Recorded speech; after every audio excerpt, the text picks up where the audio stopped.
할렐루야. 오늘도 예배 자리에 나오신 여러분 환영합니다. 마리아 찬양대에서 포도나무라는 찬양을 해주셨는데요.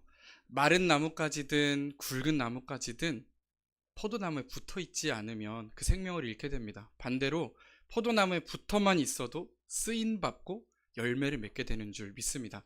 바라기는 오늘 예배하는 저희들이 하나님 안에 다시 거하는 그런 예배 시간 되기를 간절히 소원합니다. 오늘 하나님께서 이 예배당에 들어오시는 여러분들을 향하여서 아주 환하고 또 인자하신 미소로 바라보면서 기뻐하고 계실 줄을 믿습니다. 그렇게 믿으시죠? 그렇다면 하나님의 그 얼굴을 하고 환하고 인자하신 그 미소를 저희 얼굴에 품고 우리 옆에 있는 분들께 이렇게 인사하겠습니다. 하나님의 마음을 전해주는 건데요. 오늘도 잘 나왔다 이렇게 얘기해 주세요. 잘 나왔다. 잘 나왔다. 그렇습니다. 네, 하나님께서 오늘 저희들을 환영하고 계심을 믿습니다. 이렇게 저희가 예배 자리에 나왔는데요. 혹시 예배 자리에 나올 때 어떤 마음으로 나오십니까? 또 예배가 다 마치고 각자의 자리로 돌아가실 때에는 또 어떤 마음으로 되돌아가십니까? 오늘 말씀을 통해서 예배의 유익을 온전히 누린다는 것은 무엇인지, 어떻게 하면 우리가 그 예배 유익을 온전히 누릴 수 있는지 함께 나누는 시간 되기를 소원합니다. 오늘 읽으신 말씀에는 주요한 등장인물이 세 사람 등장합니다. 가장 먼저는 예수님이고요. 그리고 향유를 부은 여인, 그리고 예수님을 집에 초대한 바리새인 시몬이라고 하는 세 사람입니다. 바리새인 시몬이 어느 날 예수님을 식사의 자리에 초대합니다. 그런데 식사를 하는 중에 불청객인 한 여인이 갑자기 들어옵니다. 그러더니 예수님에게 향유를 붓고 예수님의 발을 붙잡고 눈물을 흘립니다. 분위기 좋고 화기애애했던 식사 자리를 완전히 망치는 모습이죠. 바리새인 시몬은 이 모습을 보면서 어떻게 생각했을까요? 당연히 불편해했을 것입니다. 그런데 이 모습을 바라보고 계시는 예수님의 시선은 좀 달랐습니다. 예수님은 이 여인이 눈물로 예수님의 발을 적시고 머리카락으로 예수님의 발을 닦고 자기가 가진 귀한 향유를 다 깨어 예수님 발에 붓고 예수님 발에 입맞추었다라고 이야기하십니다. 그러면서 예수님은 바리새인 시몬을 향해서 너가 나를 초대했는데 너는 나를 환영하지 않고 있구나 라고 이야기합니다. 너가 나를 초대했는데 나를 극진히 모시지 않고 있다. 당연히 마땅히 해야 할 손님 대접을 안 하고 있다는 것을 지적하십니다. 그런데 지금 이 집은 바리새인 시몬의 집이거든요. 예수님을 가장 잘 환영할 수 있는 사람이 있다면 누구입니까? 시몬입니다. 그렇습니다. 예수님을 잘 환영해야 하는 상황에 있는 것도 시몬입니다. 예수님을 가장 잘 환영할 능력이 있는 것도 시몬이고요. 예수님을 환영해야 하는 명분이 있는 것도 시몬입니다. 그런데 지금 예수님을 접대하고 있는 것은, 예수님을 환영하면서 잘 오셨습니다 하고 말하고 있는 것은 시몬이 아니라 오히려 향유를 부은 이 여인이다 라고 하는 것입니다. 반면 향유를 부은 이 여인은 집도 자기 집이 아닙니다. 예수님의 발을 닦여드릴 물도 없습니다. 예수님의 발을 닦여드릴 수건도 없고 그저 예수님에게 해드릴 수 있는 것이 없어 자기에게 있는 향유 들고 와서 부은 것입니다. 오히려 바리새인 시몬보다 더 예수님을 극진히 섬기기에 어려운 모습을 하고 있던 이 여인이 예수님을 환대하는 모습을 오늘 저희 말씀 속에서 보고 있습니다. 모든 조건과 자격이 다 갖춰져 있으나 예수님을 제대로 대접하지 않은 바리새인 시몬, 그리고 예수님을 대접할 자격도 조건도 없으나 능력도 없으나 예수님을 극진히 맞이한 이 여인, 이 두 사람을 통해서 오늘 예배의 자리에 나아가는 저희들을 향해서 하나님께서 원하시는 자세는 무엇인지 함께 나누고자 합니다. 같은 본문에 등장하고 있지만 오늘 본문의 바리새인과 이 향유를 부은 여인은 사실 같은 장소에 있기도 어려울 만큼 사회적 격차가 심한 두 인물이었습니다. 먼저 바리새인은 구별된 자들로서 사회에서 존경을 받는 종교 지도자였습니다. 그 누구도 바리새인을 향해서 손가락질하거나 바리새인을 향해서 죄인이라고 부르면서 무시하지 않았습니다. 오히려 바리새인은 대접받고 대우받으면서 살아가는 인물이었습니다. 반면 향유를 부은 오늘 이 여인은요, 37절에 보니까 이렇게 표현합니다. 그 동네에 죄를 지은 한 여자가 있었다. 그 동네에 죄를 지은 한 여자가 있었다. 다시 말해서요, 이 여인은 동네에서 모두가 다 아는 유명한 죄인이다 라고 하는 것입니다. 사람들이 모두 저 여자를 향해서 죄인이라고 손가락질합니다. 모두가 저 여인을 향해서는 불평등하게 대우하고 저 여자를 함부로 대합니다. 소위 사회적으로 모두가 공인하고 있는 죄인이 바로 이 여인입니다. 당시에 이렇게 사회적으로 공인되어 있는 죄인이라고 하면 세리이거나 아니면 창기였습니다. 그러니 아마도 이 여인은 창기였을 것이다 라고 추측해 볼 수 있겠습니다. 그러다 보니 이 여인은요, 어딜 가도 환영받지 못하는 삶을 살았습니다. 마치 주홍글씨로 죄인이라고 낙인 찍은 것처럼 죄인이라는 낙인이 그녀의 인생에 박혀서 어딜 가든 무시당하고 차별당하고 비난받으면서 살아온 여인이었습니다. 가끔 저희들이 해외에 나갔을 때 인종차별을 받으면 기분이 되게 나쁘죠. 잘못한 것도 없이 부당한 대우를 받으면 막 화가 나고 마음이 불편합니다. 그런데 차라리 이때는 내가 잘못한 것이 없는데도 차별받았으니 화라도 낼 수 있지만요, 이 여인은 또 달랐습니다. 이 여인은 그렇게 차별당하고 사는데 거기에 더해서 이 모든 것이 자기의 죄 때문이라는 짐을 지고 살았습니다. 자신의 직업으로 인해서 죄인으로 취급받을 수밖에 없고, 그러다 보니 더더욱 누구에게 하소연할 데도 없고 누구에게 따질 수도 없고 이럴 수도 저럴 수도 없는 외롭고 힘들고 아픈 삶을 그녀는 살아가고 있었습니다. 그리고 이러한 서러움이 그녀의 인생에 켜켜이 쌓여가고 있었을 것입니다. 그런데 어느 날 이 여인이 한 소문을 듣습니다. 예수라고 하는 한 사람이 저 대표적인 죄인 세리 마태의 집에 가서 함께 식사를 하셨을 뿐 아니라 그를 향하여서 내가 죄인을 위해서 왔다, 나는 죄인을 회개시키러 왔다라고 이야기했다는 것입니다. 그리고 마침내 그 예수가 우리 동네에 왔다라는 그 소문을 듣고요, 이 여자는 주저없이 초대받지도 않은 집으로 자기에게 있는 가장 소중한 것을 들고 달려갑니다.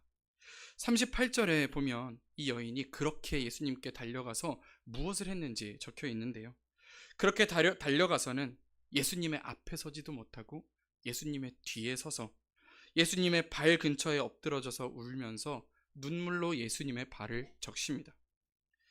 이 여인이 왜 그렇게 울었을까요?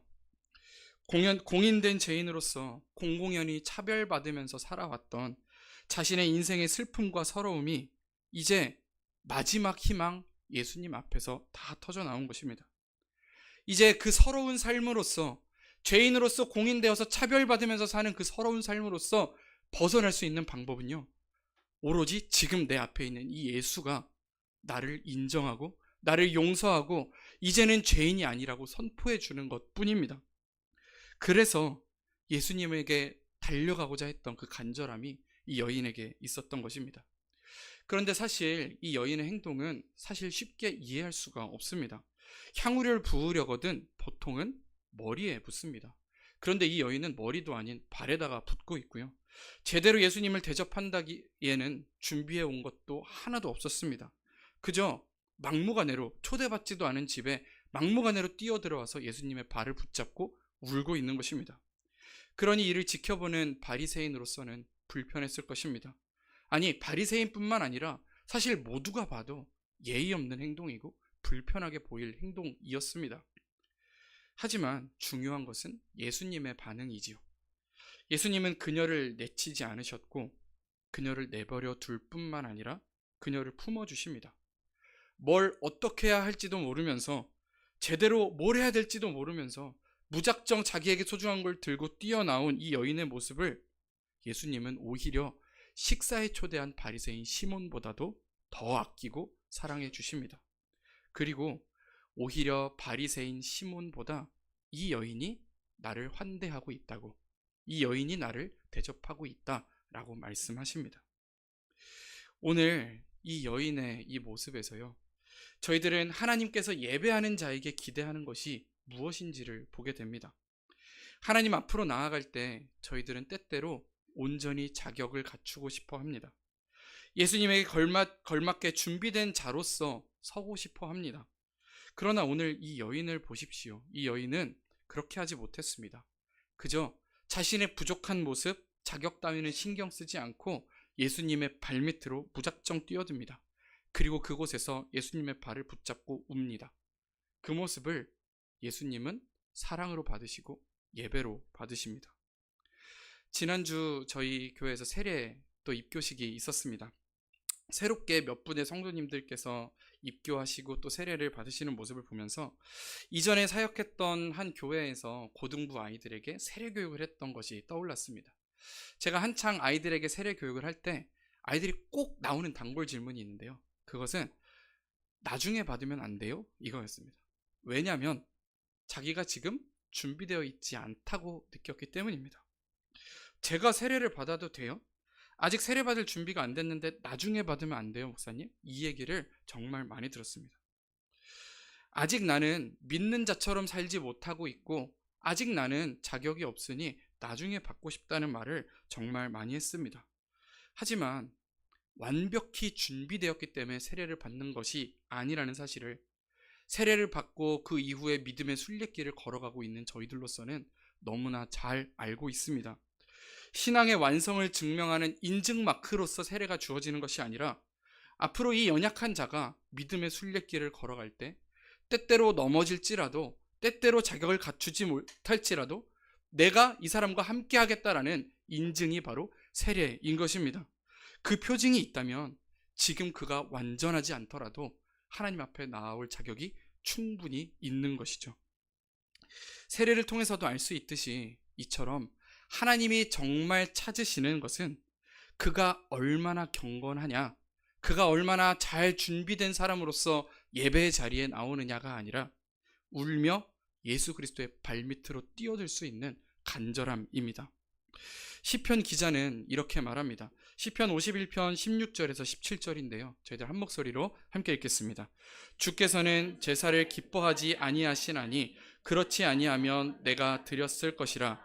주는 번제를 기뻐하지 아니하시나이다. 하나님께서 구하시는 제사는 상한 심령이라. 하나님이여 상하고 통회하는 마음을 주께서 멸시하지 아니하리이다. 아멘. 오늘 예배의 자리에 나온 저희들은 무엇으로 하나님 앞에 나아가고 있을까요? 저희들의 거룩함으로, 저희들의 바른 신앙의 모습으로 나아간다면 물론 좋겠지요. 깨끗한 모습으로 나아간다면 물론 좋겠지만 다 준비되지 못했을지라도 오늘 예수님의 발 아래 뛰어나가는 간절함으로 나아가는 그 믿음이 우리에게 있기를 소원합니다. 어떻게 할 줄도 모르고 그저 발을 붙들고 엉엉 울면서 나아갔던 이 본문 속 향유 부은 여인처럼 간절함으로 하나님 앞에 나아갈 때 하나님께서는 그 간절함을 예배로 받으시는 줄 믿습니다. 지금까지 이 여인에게만 집중하면서 말씀을 나누었는데요. 사실은 이 본문에 등장하는 더 중요한 인물이 한 사람 있습니다. 바로 바리새인 시몬입니다. 사실 오늘 이야기는 바리새인 시몬이 예수님을 초대하면서부터 시작된 이야기입니다. 그러면 사실 이 뒤는 바리새인 시몬이 예수님과 어떻게 관계했는지 그 이야기로 가득 채워져야 할 텐데 보면 그렇지 않고 향유를 부은 여인의 이야기로만 채워져 있습니다. 그러니까 아까 말씀드린 것처럼 사실 이 이야기는 이 이야기의 주는 어떻게 보면 바리새인 시몬이어야 하는데 그는 그렇지 못하고 있다고 하는 것입니다. 예수님을 대접할 자격도 명분도 능력도 없는 이 향유 부은 여인이 오히려 주인공인 것이죠. 아이러니하게도 이 이야기를 시작한 예수님을 초대한 바리새인 시몬은요, 정작 예수님을 초대해놓고 발 씻을 물도 주지 않습니다. 정작 예수님을 초대해놓고 예수님께 입 맞추지도 않고 정작 예수님을 초대해놓고 어떠한 기름을 발라주지도 않습니다. 지금 말씀드린 이 내용들은 이것들은 당시의 손님을 맞이하는 이스라엘의 예의이자 문화였습니다. 식당에 가면 물티슈를 주고 더러운 손을 닦게 하듯이 먼지가 많은 이스라엘 지방에서는 바깥에서 들어오면 발에 있는 먼지를 닦기 위해서 물을 주고 그것을 닦기 위해 수건을 주는 것이 당연한 손님을 대접하는 문화였습니다. 또한 입을 맞추는 것 역시 환영하는 의미에서 표시하는 것이었죠. 그리고 정말 귀한 손님일 경우에 정말 사랑하는 마음과 존경을 표현하기 위해서 향이 나는 기름을 얼굴에 발라주고 했던 것입니다. 그런데 이 바리새인 시몬은요, 이 중에서 아무것도 하지 않았습니다. 다시 말해 이건 무슨 뜻입니까? 이 바리새인 시몬에게 있어서 예수님은 귀한 손님이 아니라는 것입니다. 이쯤 되면 생각하게 됩니다. 이럴 거면 도대체 왜 예수님을 집으로 초대했는가? 왜 예수님께 함께 식사하자고 집에 초대한 걸까요? 이렇게 예수님을 환대하지도 환영하지도 않을 거면 왜 예수님을 불러서 식사하자고 했을까요? 이것을 추측해 볼 수 있는 구절이 있는데요. 오늘 본문 39절의 말씀입니다. 함께 읽겠습니다. 예수를 청한 바리새인이 그것을 보고 마음에 이르되 이 사람이 만일 선지자라면 자기를 만지는 이 여자가 누구며 어떠한 자 곧 죄인인 줄을 알았으리라 하거늘. 아멘. 보시면 노란 글씨로 표시된 것들이 있죠. 이 사람이 만일 선지자라면, 이 말은 지금 바리새인 시몬이 예수님을 선지자로 생각했다는 걸까요? 안 생각했다는 걸까요? 안 생각했다는 것입니다. 그러니까요, 시몬은 예수님을 존경할 만한 선지자라서 초대한 것이 아닙니다. 예수님을 존경하는 마음에서 식사 자리에 모신 것이 아닙니다. 39절 뒷부분을 이어서 보겠습니다. 누구며, 도대체 이 예수가 누구며 이 예수가 어떠한 자인지를 자기 스스로 판단해 보겠다라고 하는 것입니다.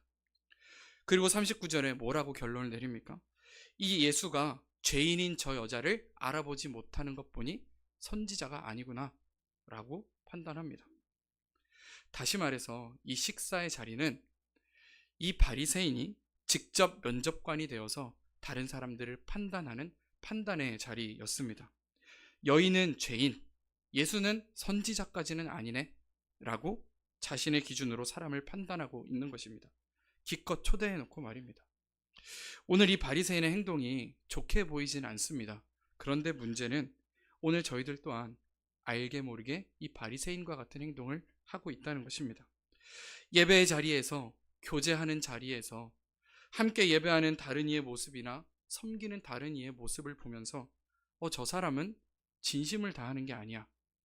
저 사람은 죄를 짓고 있는 것 같은데 저건 잘못하는 거야 라고 하는, 하나님 이런 분이시군요, 하나님 저런 분이시군요 라고 우리의 시각으로 하나님을 판단한다라는 것입니다.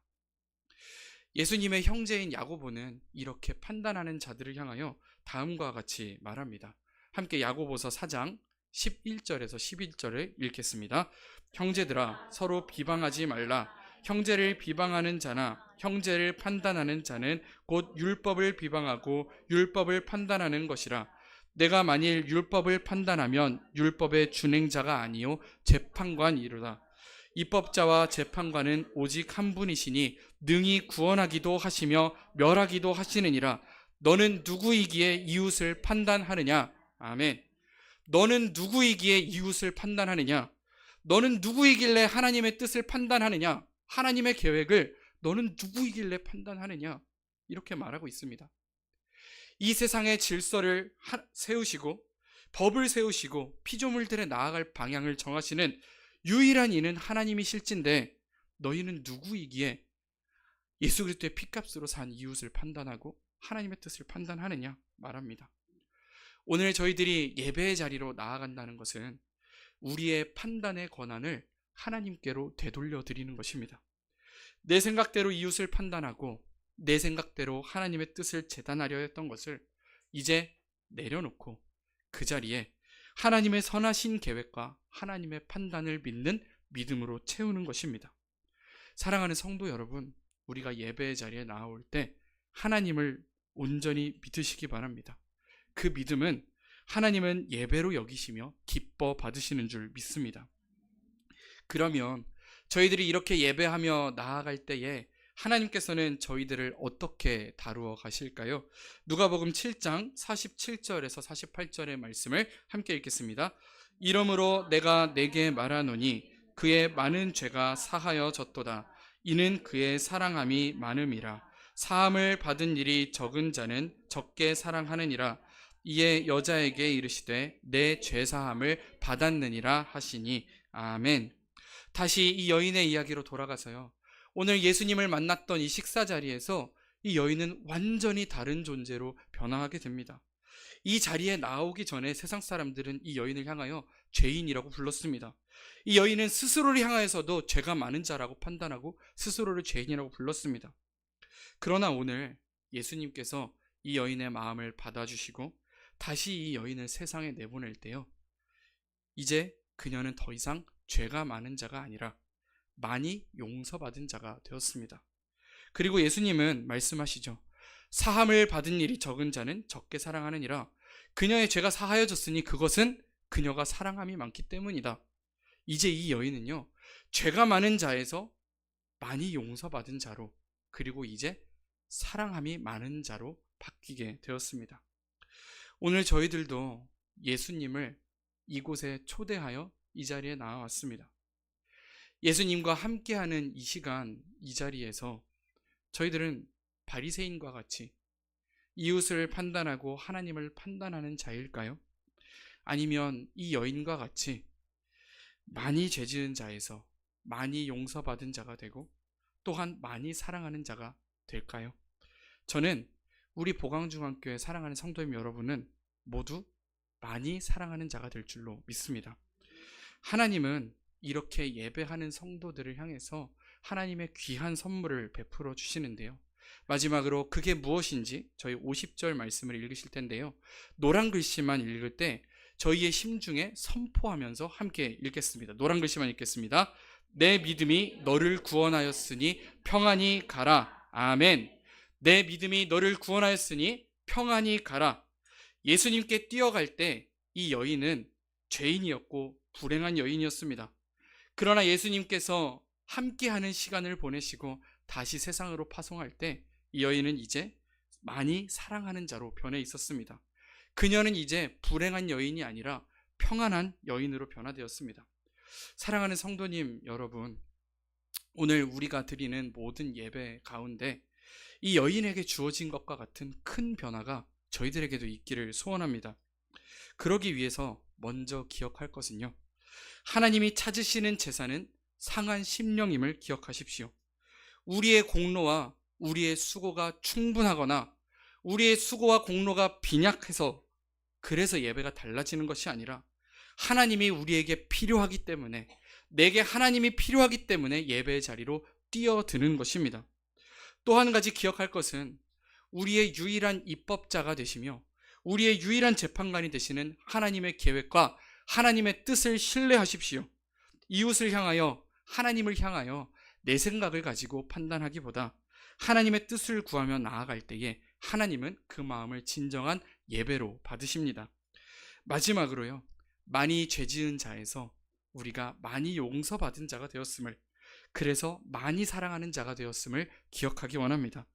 그래서 저희들에게 주신 이 사랑의 소명을, 평안의 복음을 나와 또 사랑하는 우리 믿음의 동료들, 이웃과 교회와 사회에 온전히 전할 수 있는 저희들이 되기를 간절히 소원합니다. 저희들 이제 특별 새벽기도 기간으로 매일 아침 새벽에 예배하면서 또 이렇게 예배를 하고 있는데요. 이 모든 예배 가운데 저희들이 드려지는 예배가 하나님 마음의 기쁨이 되고 하나님께서 저희를 향하여 주시기 원하는 은혜가 충만히 주어지는 그러한 예배들 되기를 간절히 소원합니다. 오늘 주신 말씀을 기억하면서요, 저희들 연약한 모습을 그대로 하나님 앞에 올려드리고 또 하나님의 뜻을 기대하는 마음으로 함께 찬양하겠습니다.